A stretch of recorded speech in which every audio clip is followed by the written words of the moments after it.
Hi, I thought I might share with you some things that I'm experiencing or have experienced in the past that I find out are, well, unlikely, if not impossible. But I keep striving toward them anyway.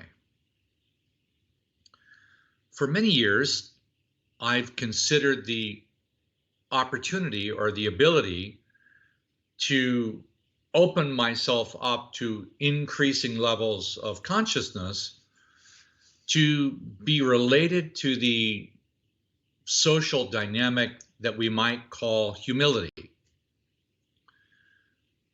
And I tried over the decades the practice of what that might look like, and having an open mind, having the capacity to experience more feelings, being willing to consider somebody else's perspective. So there were intellectual dynamics around what humility might be. I've taken on other definitions that also might be that I like, which is the sincere desire to feel every feeling inside my existence, my feelings, my soul.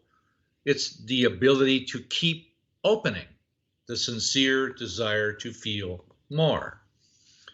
At one time, I was attempting to utilize my relationship to my mother's father, because that happens to be the lung line, the breath line, and corresponds to, in the birth order, to number one son. The number one son is primarily linked up to mother's father's line. And for me, this number one son, the characteristic of a number one son, the first lesson number one son teaches his father is humility. So that if a father puts himself over his number one son, it shuts number one son down. But if a father actually knows how this works and he puts himself as being the child to be taught by his number one son, it opens up the number one son to go higher. Now, I've used this myself. I've seen it work, that if a man's willing to ask his 3-year-old son a question and then follow it, it changes the dynamics of the boy's ability to access information. For example, I take out 2 pairs of socks, a red one and a blue one, and say, son, which one should I wear today? He's not quite sure about why I'm asking him about my socks, but the red ones, Daddy. Okay, thank you. If I let my number one son practice, not all the time, but many of the moments, practice guiding me, it opens up his capacity to elevate. If I stand over him and say, I'm the father, I'm in control, it shuts him down. And he may not come back for 40 years or ever. Many cases, I've seen number one sons suppressed by their fathers dominantly, and they don't make it back even into later life. So knowing this inside myself, I'm trying to practice my own number one son inside me. And the result of that was, I'd like to just report back, it's unattainable. Yes, I think there's a practice of learning how to open, allow, feel, grow, and to consider the repercussions of what if somebody else's opinion that's different from mine might actually be right. There are intellectual or academic ways to practice it, but I'm now like to say, at least for you to consider, it's not a goal. It's a continuously opening experience. You'll never be done, just my opinion, because you don't want to be done.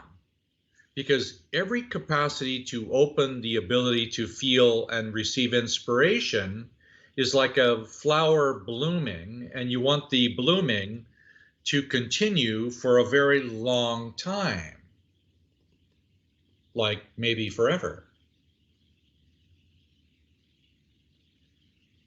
So the continuous experience of the increase of feeling, consciousness, awareness, vitality, happiness, divine love is a continuously experiential thing of growing and growing through all of the layers and spheres of the 6 dimensions that we occupy in the physical experience, and beyond that, higher and higher. So I'm suggesting that it's a living experience of the continuous experience of innocence. Now, I just put in a different word. Humility, which is a continuous experience, ideally, has within it an experience of innocence. But the thing I found about the innocence, my access to the innocence, well, I'm sorry, but I can't do innocence at all, really. I realize that if I look at a small child who's really more innocent than I am, I can't really attain that level of innocence. And the realization is humility and innocence are interwoven. Humility will eventually increase my capacity to achieve the consistency of eternal innocence. But I can't do it. So I'm more comfortable now with the quest of it. Now, just to let you know, right in the middle of humility and innocence, there is a very small thread. I call it a thread. I don't know what else to call it. But that thread between humility and innocence, I experience as sincerity. Now, of all the things that's possible to do the impossible, it's the thread of sincerity. I know that sounds odd, but sincerity is something you can practice. Intellectually, you might think you can practice humility, but I don't think you can really do it very well, in my opinion. You can think about practicing innocence, but like humility, I don't think it's really attainable. But the one in the middle, called sincerity, I suggest you go look up the intellectual definition, and then there are some other articles you might go find on your own which describe the essence of sincerity. But the very interesting part about sincerity, it is a measure of time, and it's the instrument inside of duality. Okay, I'll give you an explanation about why. Sincerity is something you can practice. For example, if I said I wanted to have a relationship to the divine kingdoms, and I practice 5 minutes a week, I'm probably not very sincere. If I said I wanted to, surmount the kingdoms of heaven, and I just wanted to go to God and I wanted to get out of here, and I practice 100 hours a week, is there 100 hours a week? If I practice 100 hours or 10 hours in a week, it probably means I'm actually desperate. Desperate is not sincere. Doing something too much or too little is not sincere. Sincerity is something that can be practiced. And for me, sincerity is so far, this is just my experience of it, it's a small place around the heart. Sincerity. Sincerity opens humility. Sincerity opens the experience of innocence. Sincerity changes the breath, the metabolism, changes consciousness. So ask yourself, what are you sincerely interested in? When no one's watching, what are you sincerely interested in? Notice where you put your time and attention. And if you were all alone for an hour or a week or a year, where would you put your time?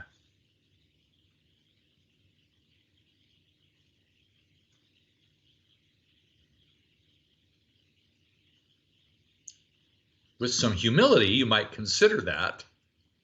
And if you beg for some innocence, you might experience it, because I've begged many times.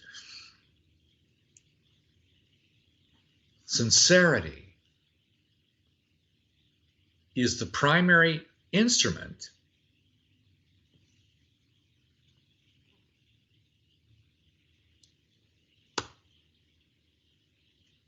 opens everything. It is something you can experience, aspire to, and keep increasing. Yeah, just consider it. Talk to you soon.